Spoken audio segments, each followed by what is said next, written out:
नमस्कार, आप देख रहे हैं प्रदेश का सबसे भरोसेमंद news channel India news Uttar Pradesh Uttarakhand. मैं हूं आपके साथ फराग गुप्ता। उत्तराखंड राज्य में चुनावी प्रक्रिया संपन्न हो गई है और इस चुनाव में बीजेपी संगठन 2/3 बहुमत के साथ सत्ता पर काबिज होने जा रहा है। लेकिन अभी तक ये तय नहीं हो पाया कि उत्तराखंड का मुख्यमंत्री कौन होगा। कार्यवाहक मुख्यमंत्री पुष्कर सिंह धामी अपने विधानसभा सीट खट्टीमा से चुनाव हार गए हैं, जिसके चलते बीजेपी संगठन के लिए चुनौतियां और अधिक बढ़ गई हैं। उत्तराखंड राज्य की सत्ता पर कौन काबिज होगा, यह सवाल तो है। हालांकि बीजेपी आलाकमान उत्तराखंड के मुख्यमंत्री को लेकर दमखम से कसरत में जुटा हुआ है। यही वजह है कि तमाम नेता दिल्ली दौरे पर नजर आ रहे हैं। तो वहीं वर्तमान समय में कार्यवाहक मुख्यमंत्री पुष्कर सिंह धामी और बीजेपी के प्रदेश अध्यक्ष मदन कौशिक दिल्ली में मौजूद हैं। लिहाजा ये दोनों नेता बीजेपी आलाकमान को प्रदेश की सियासी समीकरण से अवगत करवा रहे हैं, ताकि जल्द से जल्द उत्तराखंड राज्य के लिए मुख्यमंत्री के चेहरे का ऐलान किया जा सके। जहां एक तरफ पूर्व केंद्रीय कैबिनेट मंत्री डॉक्टर रमेश पोखरियाल निशंक का ये कहना है कि एक प्रक्रिया के तहत मुख्यमंत्री का चयन होता है, लिहाजा जल्द ही विधायक मंडल दल की बैठक होगी और उसमें निर्णय लिया जाएगा कि उत्तराखंड राज्य का अगला मुख्यमंत्री कौन होगा। तो वहीं कांग्रेस के प्रदेश प्रवक्ता प्रतिमा सिंह ने इसे बीजेपी का अंदरूनी मामला बताते हुए कहा कि बीजेपी को 2/3 बहुमत से जीत मिली है, लेकिन बीजेपी संगठन के भीतर गुटबाजी के चलते अभी तक मुख्यमंत्री का चेहरा घोषित नहीं हो पाया है।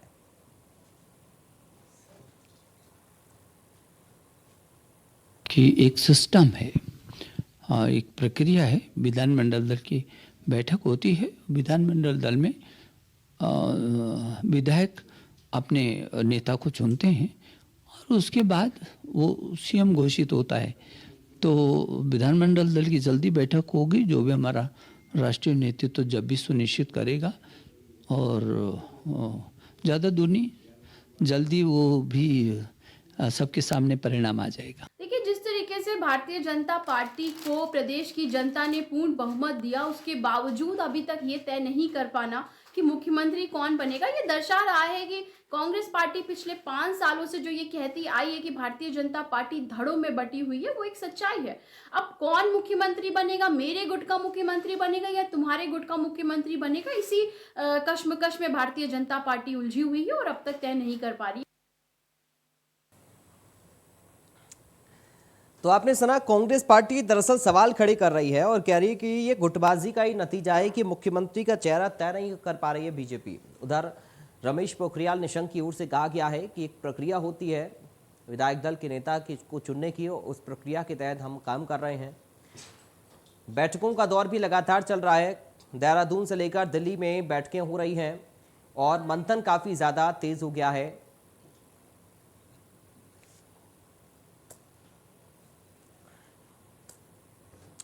हमारे साथ 2 खास मेहमान जुड़ गए हैं, सीधा आपका परिचय करा दें। बीजेपी से प्रवक्ता है विनय गोयल। विनय गोयल जी, आपका स्वागत है। हमारे साथ कांग्रेस पार्टी से प्रदेश महामंत्री संगठन है मथुरा दत्त जोशी। जोशी साहब, आपका स्वागत है। विनय गोयल जी, शुरुआत में आपके साथ कर रहा हूं, कौन बनेगा मुख्यमंत्री उत्तराखंड का, ये सवाल आज हर उत्तराखंडी के जहन में है और कांग्रेस भी पूछ रही है, बताइए सर। नहीं, देखिए, 2-3 दिन इंतजार कीजिए। होली के बाद मुख्यमंत्री शपथ लेंगे और सब आपको पता चलेगा। भारतीय जनता पार्टी एक निश्चित प्रक्रिया के तहत काम करती है और सभी स्तरों पर विचार मंथन चल रहा है और थोड़ा सा हमारे प्रदेश में इन दिनों हुलासतक का विचार किया जाता है। होली के तुरंत बाद आपको पता चलेगा उत्तराखंड में कौन मुख्यमंत्री शपथ लेने वाला है और धूमधाम से भारतीय जनता पार्टी का मुख्यमंत्री शपथ लेंगे। अनिल बलूनी जी अपनी गाड़ी में लेकर पहुंचे पुष्कर सिंह धामी को अमित शाह के पास। संसद भवन में मीटिंग उनके बीच में चल रही है। पुष्कर धामी को ही माने क्या सर अगला मुख्यमंत्री? देखिए, अनिल बलूनी जी हमारे प्रदेश के बड़े नेता हैं, हमारे राष्ट्रीय मीडिया प्रभारी हैं और मुझे ये भी कहने में कोई बुरी नहीं, वो बड़े भाई भी हैं पुष्कर धामी जी के। मुझे अगर वो अपने साथ उनको लेकर गए हैं तो अच्छी बात है। तो मुझे लगता है कि आपको उससे अच्छी फीलिंग आती होगी। ठीक है, चलिए जोशी साहब का एक कमेंट मैं ले लेता हूं। जोशी साहब, कांग्रेस पार्टी क्या सोच रही है सर कि गुटबाजी है क्या ये? क्योंकि अभी हम सुन रहे थे कांग्रेस की प्रवक्ता वो कह रही है गुटबाजी है, लेकिन एक प्रक्रिया होती है, बीजेपी के नेता कह रहे हैं कि उस प्रक्रिया के तहत हम काम कर रहे हैं। होली के बाद मुख्यमंत्री का चेहरा भी घोषित हो जाएगा और शपथ भी ले लेगा। ना बिल्कुल ठीक बात है। क्रिया होती है, निश्चित प्रक्रिया होती है, ये सबको मालूम है। पहले भी इन्होंने, आपने देखा होगा कि पहले जैसे ही इनका 10 तारीख को रिजल्ट घोषित हुआ, मुख्यमंत्री चयन के लिए भारतीय जनता पार्टी ने 2 पर्यवेक्षकों की नियुक्ति की थी। पहले नंबर पर इन्होंने धर्मेंद्र प्रधान और पीयूष गोयल 2 लोगों की नियुक्ति यहाँ पर पर्यवेक्षक बनाया था। उसके बाद कल इन्होंने नए पर्यवेक्षकों की नियुक्ति की है। जी राजनाथ सिंह जी और मीनाक्षी लेखी को उन्होंने उस पर रखा है। जी। तो अगर गुटबाजी नहीं, झगड़ा नहीं है, विवाद नहीं है, तो इतना लंबा खिंचने की आवश्यकता ही नहीं थी। हालांकि मुख्यमंत्री जी 20 को शपथ लें, हमें कोई दिक्कत नहीं, होली के बाद शपथ लेते, लेकिन सरकार को या भारतीय जनता पार्टी ये तो घोषित करती कि फला मुख्यमंत्री हमारा होगा, जिसमें धामी जी के नेतृत्व में चुनाव लड़ा है और धामी जी हमारे अगले मुख्यमंत्री होंगे, जैसा पहले इनके नेताओं ने कहा है। हालांकि शुरू के दिन का मुझे बयान याद है, प्रहलाद जोशी जी ने कहा था कि धामी जी ही अगले मुख्यमंत्री होंगे, लेकिन अभी तक उसमें निर्णय नहीं लिया कौन मुख्यमंत्री होगा, कौन विधानसभा का अध्यक्ष होगा, कौन मंत्रिमंडल में कौन लोग रहेंगे। हालांकि पार्टी का अपना निजी मामला है, भारतीय जनता पार्टी का, वो उनका तय करने का मुद्दा है। लेकिन जहां तक ये कह रहे हैं कि गुटबाजी नहीं है और आना तो भाजपा का मुख्यमंत्री है, इसमें कोई दो राय नहीं। गोयल साहब ठीक कह रहे हैं, भारतीय जनता पार्टी का मुख्यमंत्री आएगा और पार्टी का ही कोई वरिष्ठ नेता आएगा, चाहे धामी जी आए चाहे कोई भी आए। लेकिन घोषित कब करोगे भाई? इतना आपको प्रचंड बहुमत मिला है। नहीं, पुष्कर धामी का नाम तो पहले ही बीजेपी नेता ले रहे थे, लेकिन अब धामी जी हार गए, पेंच तो यहीं पर फंसा हुआ है। नहीं, हारना जीतना एक अलग बात है। देखिए, लोकतंत्र में हार जीत होगी, लेकिन जिस व्यक्ति के नाम पर आपने चुनाव लड़ा है, जिसके तो पुष्कर धामी अगर होते हैं तो कांग्रेस को कोई आपत्ति तो नहीं होगी ना सर? नहीं, मैंने कहा ना कि पार्टी का मामला है, हमारे क्या आपत्ति होनी है? हमारा आदमी जो मुख्यमंत्री बन रहा है, हमारा कार्यकर्ता तो कोई मुख्यमंत्री बन नहीं रहा, हमारा विधायक तो बन नहीं रहा है, भाजपा का अपना विधायक है, भाजपा की अपनी रणनीति है, वो किसको बनाते हैं। लेकिन जिस तरीके से विलम्ब हो रहा है, विधायकों की बैठक नहीं हुई, विधायकों को एक जगह बुलाया नहीं गया, तो उससे साफ दिखता है कि बहुत कुछ साफ ठीक ठाक नहीं है। कई चीजें का में विवाद है या गड़बड़ है। भाजपा कब क्या कर दे भाई? जब मोदी है तो हर चीज मुमकिन है। अनिल बलौनी भी हो सकते हैं, सतपाल महाराज का नाम भी ले रहे हैं, अभी मदन कौशिक का नाम भी कुछ जगह से आ रहा था। कई चीजें हैं, ये तो तय करना इनका काम है। लेकिन कुल मिलाकर मैं ये कह सकता हूँ कि भाजपा भी जो अपने आप को अनुशासित पार्टी कहती है, वो भयंकर गुटबाजी की शिकार है। भयंकर अंदर जो झगड़ा है, अंदर का झगड़ा है, वो बिल्कुल बना हुआ है अभी भारतीय जनता पार्टी के अंदर। ठीक है विनय जी, हम देख रहे हैं कि जब भी बलूनी जी किसी भी मैटर में पड़ते हैं तो उस मैटर का अंत हो ही जाता है। इसको क्या संकेत माने अपने साथ पुष्कर धामी को अमित शाह के पास ले जाना? नहीं, देखिए, मुझे लगता है मथुरादत्त जोशी जी जो चिंता कर रहे हैं, उन्हें इतनी चिंता करने की आवश्यकता नहीं है, क्योंकि भारतीय जनता पार्टी की अभी जो 5 राज्यों में चुनाव हुए, 5 राज्यों में से 4 में भारतीय जनता पार्टी की सरकार बनना निश्चित हुआ है, 4 मिला है। और 4 के 4 राज्यों में से किसी भी राज्य में अभी भारतीय जनता पार्टी ने इस प्रकार की प्रक्रिया को प्रारंभ नहीं किया है। सब जगह के पर्यवेक्षक घोषित किए गए हैं, सब जगह के उनके विधानमंडल की बैठक बुलाई गई है। तो सामान्यतः मतलब इसको इसलिए उत्तराखंड की स्थिति किसी अन्य राज्य से अलग नहीं है। जो हमारे अन्य राज्य हैं उसी की तरह से हम यहाँ भी व्यवहार कर रहे हैं। ऐसा तो नहीं है कि हम किसी दूसरे राज्य में कुछ और व्यवहार कर रहे हैं और उत्तराखंड में कुछ और व्यवहार कर रहे हैं। लेकिन मथुरादत्त जोशी साहब कह रहे हैं कि आपने पुष्कर धामी के नाम पर चुनाव लड़ा, तो आप बताइए कि पुष्कर धामी होंगे या नहीं होंगे, और अगर नहीं होंगे तो कौन होगा? इसमें इतना समय क्यों लग रहा है? नहीं, देखिए, जो प्रक्रिया है, विधानमंडल दल की बैठक होगी और विधानमंडल की बैठक के बाद पार्लियामेंट्री बोर्ड को यहाँ की रिपोर्ट जाएगी या फिर पार्लियामेंट्री बोर्ड अपनी सहमति देगा, जो निश्चित प्रक्रिया है। अब चूंकि बीच में होली का समय हमारे समाज में उल्लासक का विचार करते हैं, तो इस कारण से अगर बैठक कभी थोड़ा विलंब होती है तो उसमें मुझे लगता है कांग्रेस को चिंतित होने की आवश्यकता इस बात के लिए है कि कांग्रेस में जो कैंपेन कमेटी के चेयरमैन और कार्यकारी अध्यक्ष आपस में टिकटों की खरीद फरोख्त की बात कर रहे हैं, आपस में एक दूसरे की पोल खोलने में लगे हुए हैं। इसलिए अगर ये चिंता लेकिन विनय जी, जोशी साहब ये कह रहे हैं कि आप बार बार ऑब्जर्वर बदल रहे हैं, ये गुटबाजी का ही नतीजा है, गुटबाजी है जो कि हावी है प्रदेश के संगठन के ऊपर। कहीं अपने कयासों के आधार पर, अपने अनुमानों के आधार पर आप मैं पार्टी का प्रवक्ता हूँ, आप मुझे एक बात बता दीजिए। जैसे मैंने कहा है कि वहाँ पर भारतीय जनता पार्टी के पर्यवेक्षक आए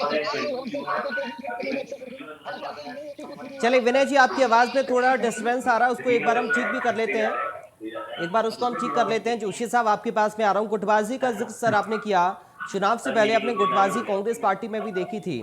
गुटबाजी बीजेपी के अंदर अगर है, आप लोग आरोप लगा रहे हैं, तो बीजेपी भी कहती रही कि सब कांग्रेस पार्टी के अंदर भी गुटबाजी है।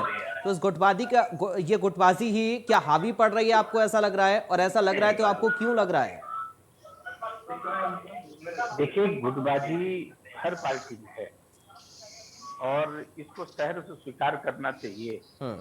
और जो राष्ट्रीय राजनीतिक दल होते हैं, जितने भी राजनीतिक दल है, क्यों नहीं होगी गुटबाजी? होगी। जहां पर ज्यादा लोग होंगे, बड़ी पार्टी होगी, लोकतंत्र की अभिव्यक्ति की स्वतंत्रता होगी, वहां पर थोड़ी बहुत गुटबाजी होगी, इसमें कोई दो राय नहीं। गोयल साहब हमारी पार्टी के हमारे एक नेता का नाम लेके कह रहे हैं, उसने कह दिया। मैं गोयल साहब को याद दिलाऊं कि हरिद्वार के जो लखसर के विधायक हैं, मैं 3-4 नाम गिनवा देता हूँ, उन्होंने कितना गजब भयंकर आरोप प्रदेश अध्यक्ष जी पे लगाए। आप देखिए ना, भीतरघात का आरोप, वो हार भी गए। वैसे एक व्यक्ति ने आरोप लगाया कि मेरे साथ भी हुआ, चंपावत के विधायक हैं, हालांकि वो जीत गए, मेरे साथ भीतरघात हुआ। अन्य कई 4-5 लोगों ने लगाई। ये स्वाभाविक बात है, मैं इसको बुरा नहीं मानूंगा, गोयल साहब भी बुरा नहीं माने मैं। लेकिन जो प्रक्रिया की बात करें, बिल्कुल प्रक्रिया होती है, समय लगता है, लेकिन जिस पार्टी के पास पूर्ण बहुमत हो, 2/3 बहुमत जो हासिल करके आई हो, आप उनके विधायकों की बैठक न बुला पाए, विधायकों की बैठक नहीं बुला पा रहे। और कुछ विधायक कह रहे हैं धामी जी मुख्यमंत्री होने से, कुछ विधायक कह रहे हैं कि अनिल भाई को मुख्यमंत्री बनाओ, कुछ विधायक किसी दूसरे को मुख्यमंत्री की बात कर रहे हैं। मैं इसलिए सवाल कर रहा था, तो खैर गोयल साहब को मैं इसलिए कहता हूँ, मैं तो बहुत सोच समझ के बोलता हूँ, मैं कोई बहुत ज्यादा कटाक्ष भी नहीं करता हूँ। हमारे यहाँ गुटबाजी है, मैं तो खुल के स्वीकार करता हूँ, है स्वाभाविक बात है। हम राजनीतिक दल है और राष्ट्रीय राजनीतिक दल है, इतना नहीं होगा आपके बीजेपी में भी हमारे। लेकिन जो इतना विलंब हो रहा है, तो सवाल खड़े होने स्वाभाविक बात है, स्वाभाविक रूप से सवाल खड़े हो रहे हैं। आप शपथ कराएं, हमने कहा आप 10 दिन बाद करा दो, हमें कोई आपका एक सिटिंग मुख्यमंत्री है जिसके चेहरे पे आपने चुनाव लड़ा, दुर्भाग्य से कहिए कि वो व्यक्ति चुनाव हार गया। हार और जीत लगी रहती है, लोकतंत्र में हार जीत है। आप या तो कह दिए ठीक है, हम नए नेता का चुनाव कर रहे हैं, धामी जी हमारे मुख्यमंत्री नहीं होंगे हमारे यहाँ, क्योंकि अपना दायित्व है, उनको कहाँ एडजस्ट करती है, ये उनका अपना मामला है। लेकिन जिस तरीके की देरी हो रही है, तमाम नाम सामने आ रहे हैं। अभी आप ऑब्जर्वर नियुक्त करते हो धर्मेंद्र प्रधान और आप पीयूष गोयल को, आप कभी आप राजनाथ सिंह जी पर लेखी जी को कर देते हो, मीनाक्षी लेखी को कर देते हो। दूसरी बात है कि जो भाजपा का इतिहास रहा है भाई, आपने पहले जब राज्य बना, आपकी सरकार बनी, नित्यानंद स्वामी जी मुख्यमंत्री बने, तो आपने 11-12 महीने बाद उसको हटा के आप भगत सिंह कोश्यारी जी को ले आए। 2007 से 2012 का इतिहास देख लीजिए, 3 मुख्यमंत्री दे दिए। 2017 में प्रचंड बहुमत की सरकार थी, 57 किया, अभी तो 47 से 10 कम हो गए, तो 57 थे इनके, आपने वहां पर भी 3 मुख्यमंत्री दे दिए। स्टेबिलिटी नहीं है, तो ये संकेत क्या है? ये स्वाभाविक सवाल खड़े होंगे। आज भी आपके पास 47 का बहुमत है, प्रचंड बहुमत है, 2/3 बहुमत है, एक अदद मुख्यमंत्री। आप ये वायदा तो कर दीजिए गोयल साहब कि 5 साल आप हमको मुख्यमंत्री देंगे, अच्छा मुख्यमंत्री देंगे, साफ सुथरा मुख्यमंत्री देंगे, काम करने वाला मुख्यमंत्री देंगे, जो राज्य के हित में काम करे। तो मैं समझता हूँ कि भाजपा की क्रेडिबिलिटी बनी रहेगी, विश्वसनीयता बनी रहेगी। विश्वसनीयता खतरे में इसलिए है कि मुझे लगता है कि अब आप धामी जी का कान पकड़ के बाहर करोगे, जिस तरीके से आपने त्रिवेंद्र सिंह जी को, तीरथ सिंह जी को बाहर किया, आप कहोगे नहीं भाई तो ठीक नहीं है, दूसरा आदमी आ रहा, आपसे तो उसको बिठा दिया।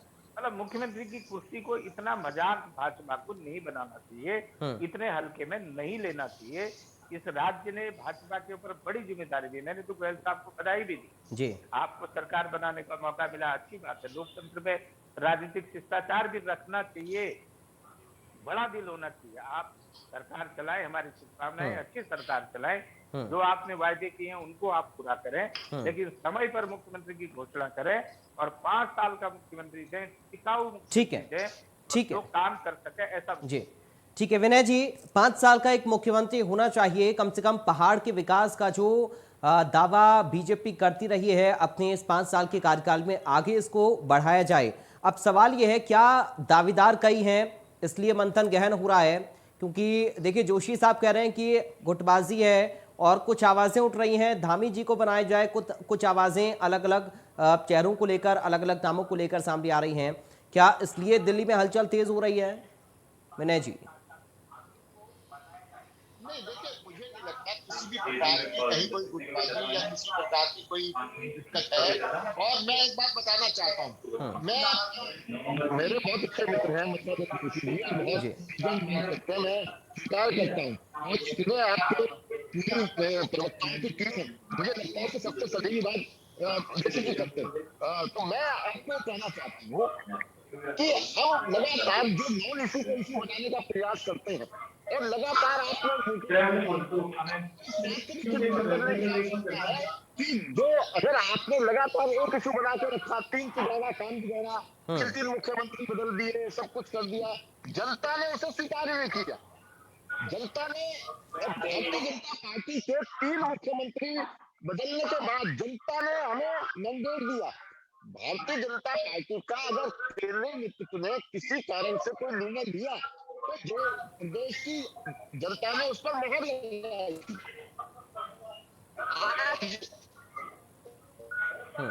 गोयल साहब की आवाज नहीं आ रही। ठीक है, देखिए जोशी साहब को भी आवाज लगता नहीं आ रही है। गोयल साहब मैं आऊंगा, थोड़ा सा रुक जाइए। जोशी साहब आपसे एक मैं सवाल ले लेता हूं सर, कल मैंने आपका एक बयान सुना था।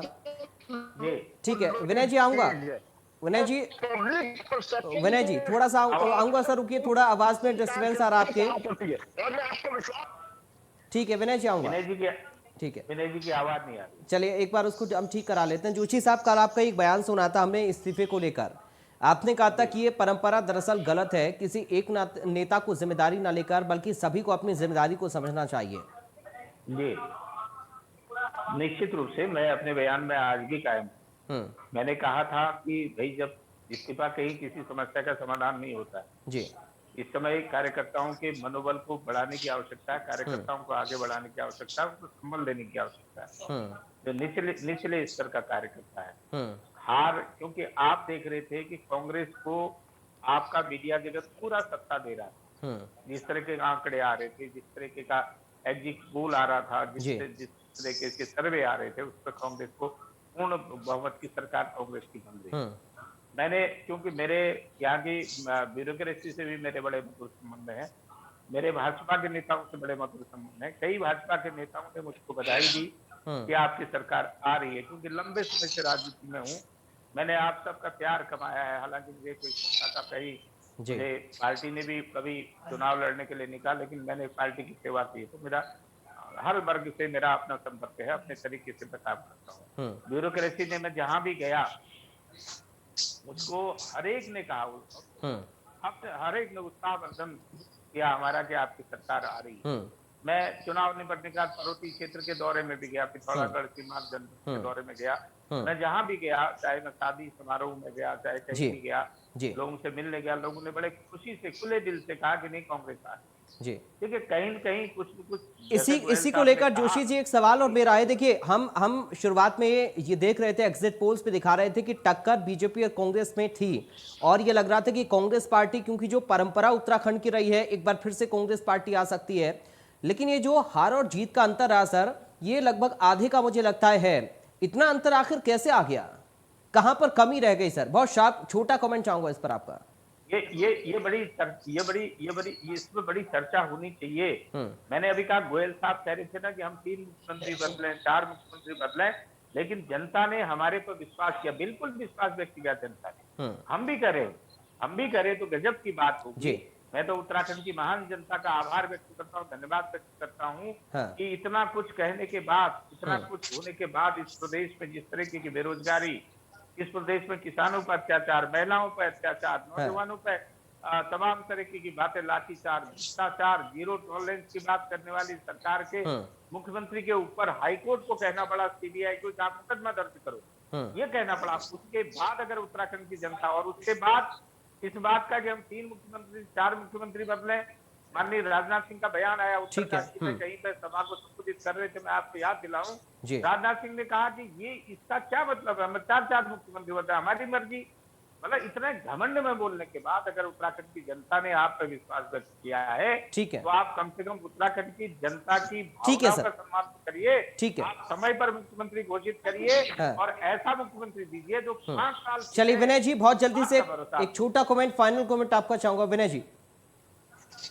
देखिए, मैं आपको फाइनली ये कहना चाहता हूं कि भारतीय जनता पार्टी ने जिस प्रकार से सारी रणनीति बनाई, जिस प्रकार से जनता की सेवा की और जिस प्रकार से हमारा केंद्रीय नेतृत्व लगातार जनता की सेवा में लगा हुआ है, जनता ने उस पर मोहर लगाई है और हम निश्चित रूप से उत्तराखंड के लिए सर्वांगीण विकास करने वाला एक मुख्यमंत्री आपको देने वाले हैं। ठीक है। और मुझे लगता है कि डबल इंजन की सरकार नए कीर्तिमान स्थापित करने वाली है। चलिए, बहुत शुक्रिया विनय गोयल साहब आपका। मथुरा दत्त जोशी जी, आपका बहुत शुक्रिया हमारे साथ चर्चा का हिस्सा बनने के लिए। सबके जहन में यही सवाल है कि आखिर पहाड़ का अगला कौन होगा प्रधान। अभी देहरादून से लेकर दिल्ली तक हलचल कितनी बड़ी हुई है ये आप लगातार देख रहे हैं। बैठकों का दौर चल रहा है, मंथन इस वक्त दिल्ली में बड़े नेताओं के बीच में उत्तराखंड के नए सीएम को लेकर चल रहा है। फिलहाल थोड़ा इंतजार और करना होगा, क्योंकि बीजेपी दावा कर रही है कि होली बाद शपथ होना है। नमस्कार।